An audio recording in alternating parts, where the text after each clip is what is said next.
People could be passing on negative energy to you, whether it's by verbally telling you, whether it's by their actions or whatever they're doing. If you're going through a hurt or a disappointment or anger at the moment, basically you're inhaling, you're accepting all that negative energy because of what the other person has said or done. So don't go and retaliate. Don't go and say, if you think this of me, I'm going to put karma on you and things like that. Because what you're basically doing is you're giving it back to yourself as well. So if someone's hurt you or disappointed you or made you angry, just basically say, you know what, that is yours and I'm leaving it in your court. That is your opinion. That is what you are doing. And I'm not going to let what you say affect me. I'm going to be bigger than that, better than that, and not play the same game that they play as well.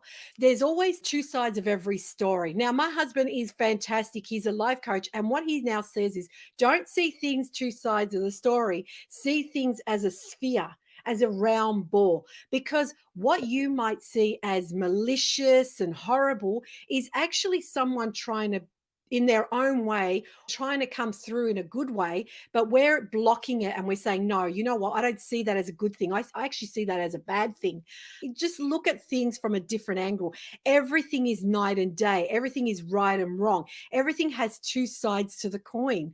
And that's a really important one because, like we do, when someone says something or does something or acts in a certain way, we only see our own perception of it. We only see how that affects us. And that's, we're human beings. Of course, that's what's going to happen. But instead of going into it that way, make sure you look at it from like a round ball. Look at all angles and then make your own decision. I could be holding up a piece of paper and I could swear it's black and you can swear it's white. But if I turn it over, you're seeing the black and I'm seeing the white. Look at things in a different perspective. Take a step back. I always say to people, when things are overwhelming, it's because we're too close to the situation.